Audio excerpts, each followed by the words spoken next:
Hi there, welcome back to the Style Sessions. I'm Roger Mittag. I'm the founder of Prud'homme Beer Certification. I am really excited to host you on a very distinctive style today.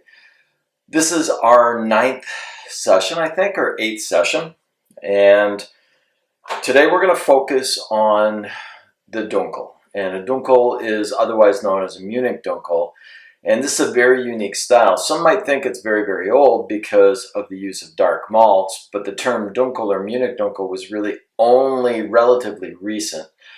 So let me pour it for you, and then we'll talk about the attributes of the beer itself, and then I'll get into a little bit of the history of how it actually started. So the beer I'm featuring today is Hofbräu Munich Dunkel. And Hofbräu is one of the original breweries in Munich and therefore is also allowed to participate in Oktoberfest. There are only 6 breweries that can participate in Oktoberfest, and Hofbräu is one of them. But more on Hofbräu in a sec. So this is a Dunkel. This is the Prague glass that we've used in previous sessions, and I like it because a beer that is malt forward needs to have a body of the glass that's going to open up a little bit more so you can get all the characteristics of the malt in there. So as always, we're going to pour on our 45-degree angle so that we can get a decent foam. And as you notice, the foam is starting to turn into that cappuccino crema color again. It is such an amazingly beautiful beer. It is, color-wise, it is that chestnut brown. It's got edges of teak and mahogany. It's got reddish tones in it as well. When you look towards the lower part of the glass, it almost looks like caramel or toffee. So it's got all these different shades of color in the beer itself. Typically, Munich Dunkels are crystal clear. So a lot of German brewing techniques requires a lot of filtration. One of the reasons that you filter beers is to get a cleaner, crisper taste. Oh, what a great beer. This is one of my favorites to choose to showcase this particular style. It is bang on where it should be, and anybody else that's making a Dunkel should do the same thing. So we've talked about the color, the clarity, the foam density. Foam density is pretty thick and a little pillowy and rocky on the top, but that's what we expect from this particular style.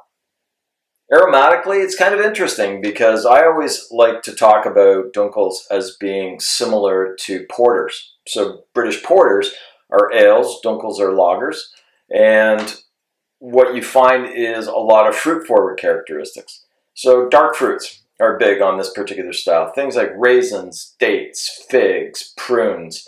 You're going to get a little bit of chocolate in here, but it's not going to be really intense. 70% cocoa. It might get a little bit of coffee on the nose, but it's going to be more of a mellower roast, not an espresso or a dark roast. And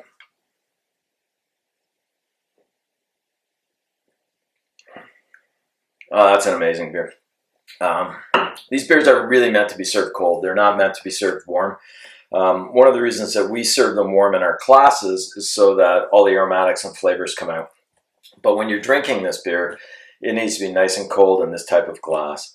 You might get a little bit of umami. Umami is things like soy sauce, a little savory, so you might get hints of smokiness, but it really is more chocolate and fruit based than anything else. You might get a little bit of cocoa in there as well.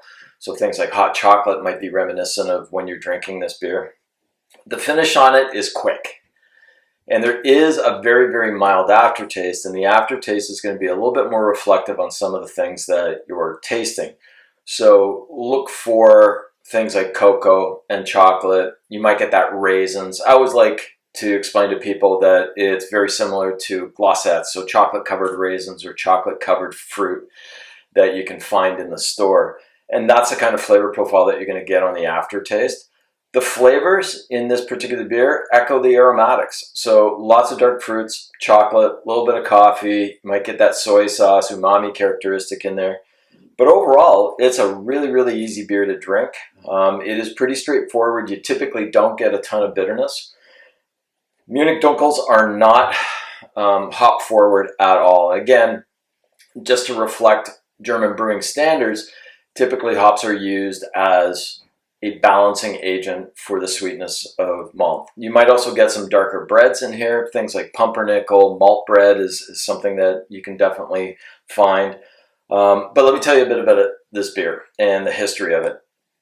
So we know that black malts or dark malts have been around for thousands of years, but we started seeing a little bit more refined heating techniques in the 1800s. Belgian brewers and British brewers were using coke or coal to heat up the malt, and therefore they could control the temperature and therefore control the color of the malts being used. And in subsequent sessions that we're going to do on the style sessions, you're going to find me talking a lot about that heating technique and how it changed the way that we make beer.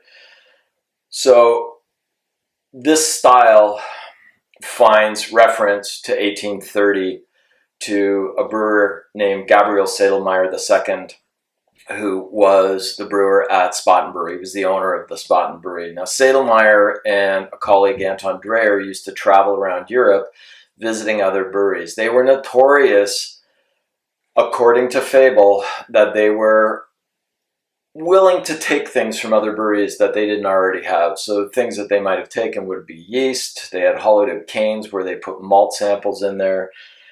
So when Sedlmayr came back to Munich, he had these beliefs and techniques on how to heat the malt up a little bit more gently so you weren't getting those intense flavors.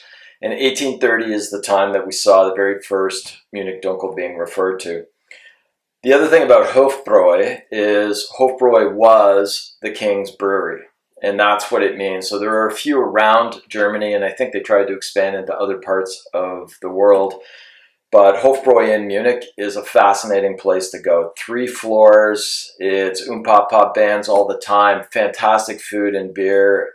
If you're ever going to Munich, it's a great experience and you should really go. One of my favorite styles, really, really easy to pair with food because the characteristics in this beer are very similar to things that we cook or roast or bake. So you get all these caramelized characteristics. It draws out some of the fruit notes in it. You get a little bit of the char that you have if you grill meats. So real easy beer to pair with food. So I raise a glass of Munich Dunkel to you and hope to see you for our next session, which is going to be on Czech dark lagers.